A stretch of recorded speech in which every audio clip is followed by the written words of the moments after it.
na namshukuru kwa sababu neema alioniachia nahisi ni kubwa zaidi kuliko aliyochukua, kwa sababu akili, unafahamu, unajua naingia natoka, unaweza kusoma Qur'an, unaweza kusikiliza, na unaweza vile vile kutoa kama hivi darasa kukumbusha mazuri haya yote, na mimi ajira kwa Allah. Muona kila kitu mimi ninachokifanya sijafanya kama labda ni dini au kukumbushana. Mimi naenda katika akaunti yangu, najua Allah hichi ninachokifanya mimi najua kesho itaenda kunilipa, na hapa duniani naomba wepesi. Kwa hiyo tujitahidi hizi hatua zenu mnazozipiga maikania ya kuja kunitembelea, alhamdulillah, kila hatua ina thawabu yake, na Allah ajalie iwe ni sababu ya kutoa madhambi na kumtembelea mgonjwa kama hivi. Alhamdulillah, malaika 70,000 wanaombea maghfira. Allah tujalie sote, tujana tukaidas. Wallahi nimefurahi sana, sio mwenye kuongea sana, na nyinyi niache nafasi. Unajua wenye fani wapo, tunaanza na mwenyekiti. Kwanza nashukuru sana, ndio kikubwa tunachokuombea kwa Mwenyezi Mungu ni subira, lakini pia atupe na mwisho uliokuwa mwema. Katika siku ya leo kuja, kuna nafikiri na wenzangu, kuna vitu vingi sana ambavyo tumejifunza katika siku ya leo, na katika maneno ambayo umeyazungumza huenda ukayahisi ni ya kawaida kwa kuyazungumza, lakini kwetu umetupa dhima kubwa sana kwa Mwenyezi Mungu kwa neema ambayo tulikuwa nayo.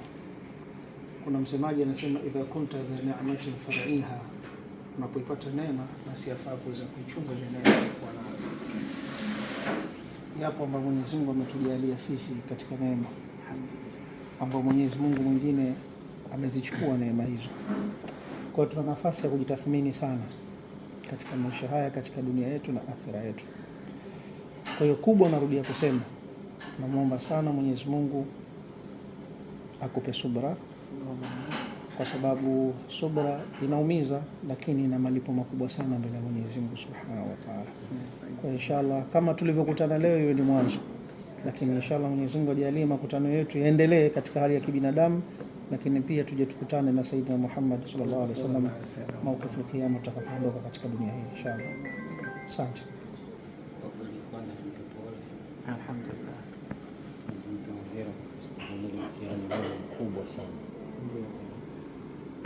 Ukubwa wake ni kwamba sisi tunaomuona, tukimtazama hivi tunakumbuka kwamba alikuwa anaweza kutembea, alikuwa ni kijana kama sisi, lakini Mungu kwa mapenzi yake amemweka. Kwa hivyo yeye ni muhimu sana kutukumbusha, kwa sababu ndio anahisi maumivu ya tatizo alilokuwa nalo, na sisi kazi yetu ni kukuombea dua na kujiombea dua, na sisi Mwenyezi Mungu atuongoze. Na kama sikusahau, Imam Ali ana maneno anasema, wakati unapoamka asubuhi, yani ile ndio umetoka usingizini, umeamka, dunia inakupa mkono wa kwaheri kwa sababu umepunguza siku, na akhera muda huu inakuwa nakwambia karibu. Na Mtume sallallahu alaihi wasallam anasema, akthiru dhikra al-maut fa innahu yumahisu dhunuba wa yuzahidu fi dunya, fa in dhakartumuhu inda al-ghina ahadamahu wa in dhakartumuhu inda al-faqri ardhakum bi'aishikum. Pendeni kuyazungumza mauti, yatakusaidieni kuwa wacha Mungu na mtaweza kuipa nyongo dunia. Na mkiyazungumza mauti wakati mna neema ya afya na mali, hamtakuwa na kibri, kwa sababu mauti, pamoja na kwamba mtakuwa katika maisha mazuri, kule kuzungumza mauti, mnajua muda wote mali mtafanyaje, mtaziacha. Lakini pendeni kuzungumza mauti pia mkiwa katika hali ya umaskini. Kule kuzungumza mauti kutawakumbusha kwamba sisi ni wenye kupita, kwa hiyo mtatosheka na riziki anayokupeni Mwenyezi Mungu.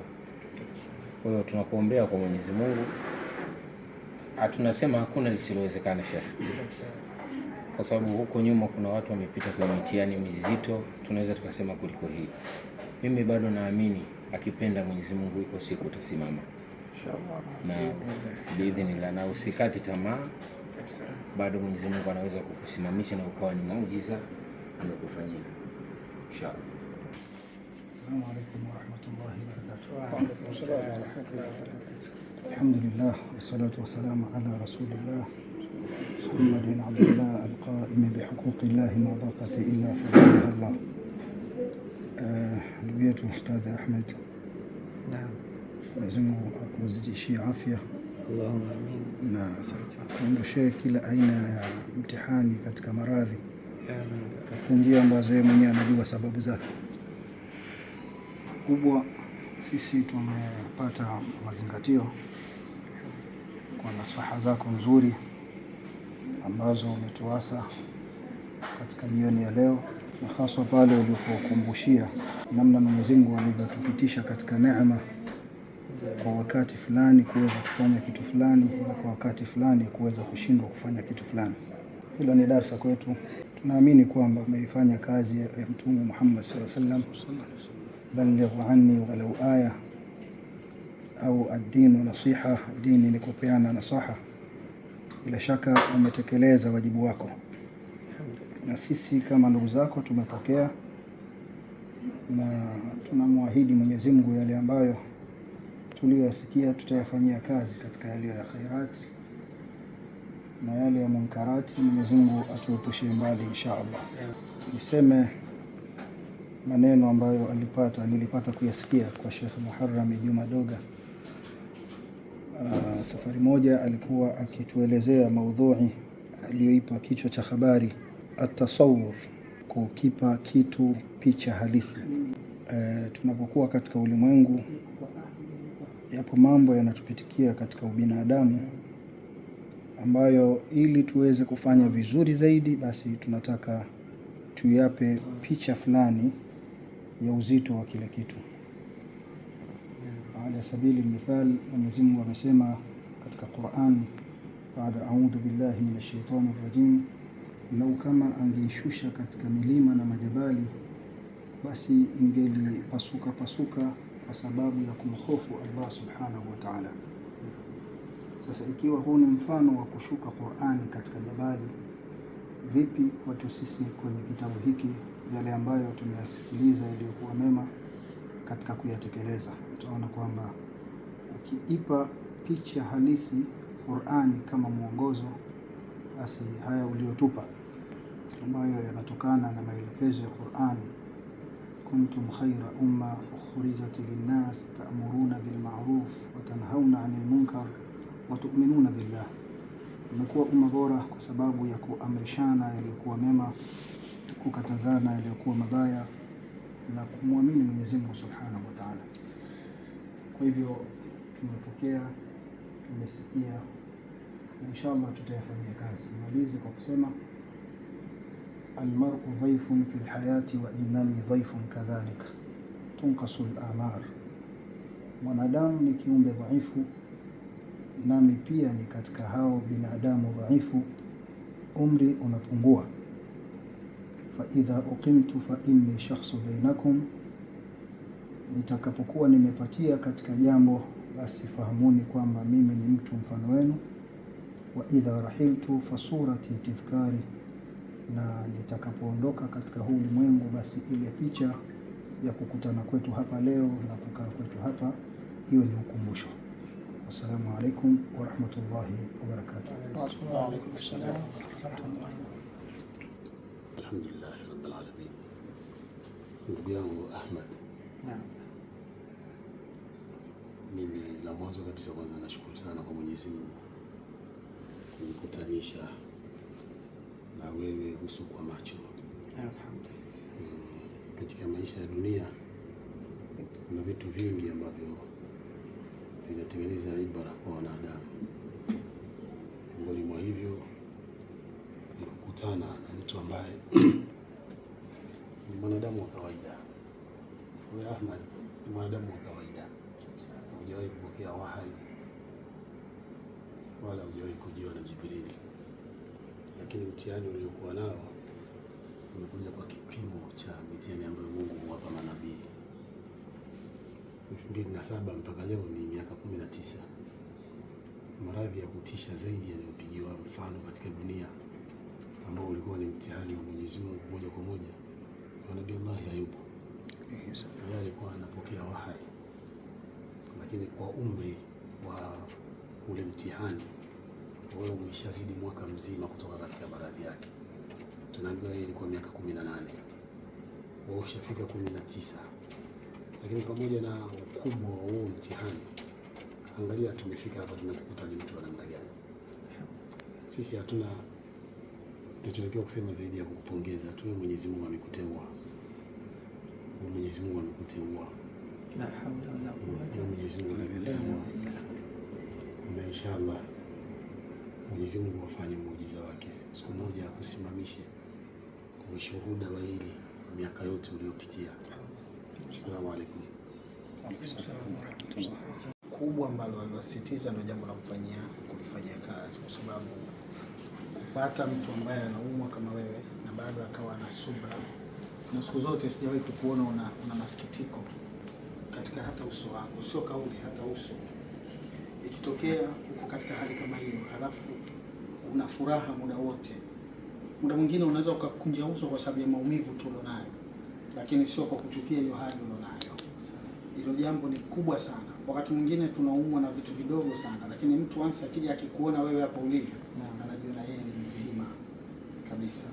Kwa hiyo kubwa, na sisi tutaendelea kukuombea kwa Allah akufanyie wepesi, akuvue na mitihani na maradhi ulionayo, na kama Allah ameridhia uwe hivyo, basi aendelee kukupa subra katika nafsi yako na katika matendo yako na katika kila ambaye ana jukumu la kuhakikisha kwamba anakuhudumia wewe mpaka pale ambapo wewe utapata uzima na kusimama, kwa sababu hatujakata tamaa, tuko duniani bado, na tunaamini kwamba rehema za Allah bado zipo na muda wote zinafanya kazi. Kwa hiyo hatujakata tamaa katika rehema ya Allah, na yeye katika kunyanyua kwako ni kauli moja tu, kun fayakun. Yeye anasema tu kwamba maradhi toka, na maradhi yanatoka, kiasi kwamba wanadamu wanaweza wakashangaa, lakini hakuna kushangaa katika amri ya Allah ambapo anaamrisha maradhi yatoke katika mwili wake. Kwa hiyo vile ambavyo wewe unakuwa na subra, sisi wengine ambao tunakujua huwa tunazidi kupata moyo kwa kuumwa kwako, lakini hata tukiumwa sisi tunajiona kwamba tukilinganisha na vile unavyoumwa wewe na vile hali ambayo wewe upo, hatuna nafasi ya kusikitika wala kuumia katika maradhi ambayo tunaumwa. Jazakallahu khair. Allah azidi kukupa subra na kunyanyue katika maradhi. Sasa katika hicho ulichozungumza Mwenyezi Mungu kuwa ni kun fayakun, na hiyo ndio mimi huwa yanipa moyo kutokana na Surat Al-Baqara. Ukisoma aya ngapi? 259 na aya ya 260.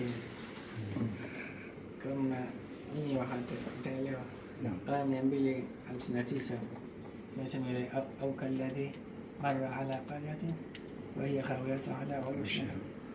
Sasa yule mtu ambaye aliolazwa miaka 100 katika pango, kisha alipoamka akaambiwa, angalia vinywaji vyako na chakula chako kiko sawa sawa.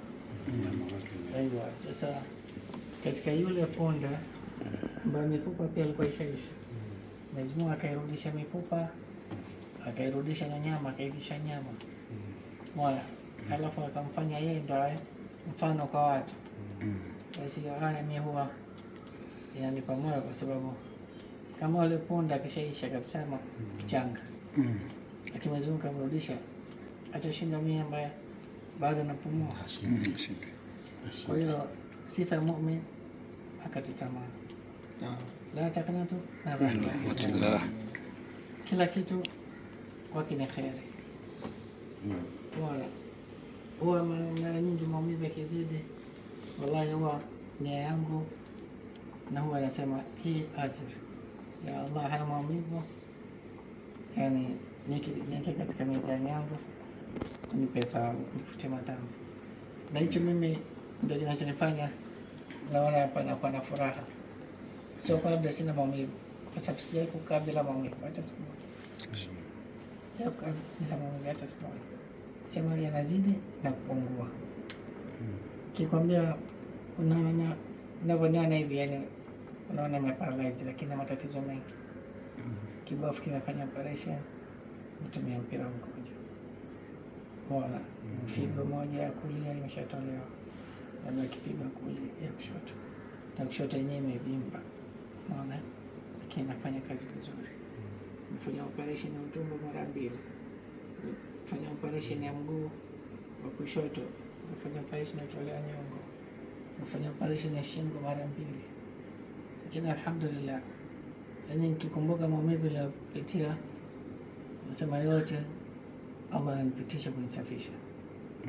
Hiyo ndio mimi inanipa amani na utulivu, kwa sababu najua natarajia kheri zaidi. Na unaambia unapopata mtihani kwa Mwenyezi Mungu, basi weka dhana nzuri kwa Mwenyezi Mungu. Usimdhania vibaya kabisa ukasema kwa nini Mwenyezi Mungu. Maki umeshawahi kusikia watu kwa masikio yangu wananiambia kuwa Mwenyezi Mungu anaangalia watu wengine, mbona ananiemesha mimi hapa niko hivi na hivi.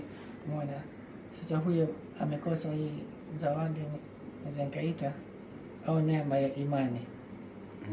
Na mtu anakosa neema ya imani kutokana na nini? Anajiweka mbali na ilmu, hataki kusoma, kujua lengo la yeye hapa duniani amekuja kufanya nini. Unaona, lakini kama utakubali mtihani, Mwenyezi Mungu anasema ukishukuru anazidishia neema, lakini kikufuru adhabu za Mwenyezi Mungu ni kali. Kwa hiyo ukiona hivyo, basi alhamdulillah, unashukuru. Na wallahi Mwenyezi Mungu ukishukuru na ukiona mwamba hakutupi, huwezi kukaa ukadhalilika. Na yote anayokaa kumtegemea mtu, wewe mwangalia maisha yake yote anaishia kudhalilika. Lakini yule ambaye anaamua kabisa, mimi hapa namtegemea Mwenyezi Mungu, wallahi inafika kipindi mimi, yani inakuwa mtihani, unakosa hela kuna chakula kesho.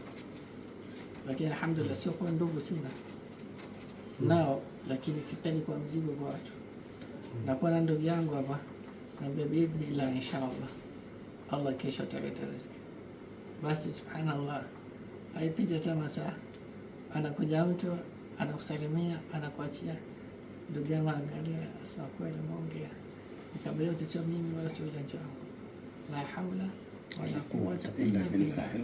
Vyote ambavyo Mwenyezi Mungu ametuneemesha, kuanzia akili, uwezo, neema yoyote ambayo unajua sio ujanja wako wala sio akili yako, ni Allah peke yake ndio ametukuwezesha. Basi ukiishi hivyo utasononeka, wala ukipata mtihani utamshukuru Mwenyezi Mungu, kwa sababu Mwenyezi Mungu hapa anataka kupandisha daraja.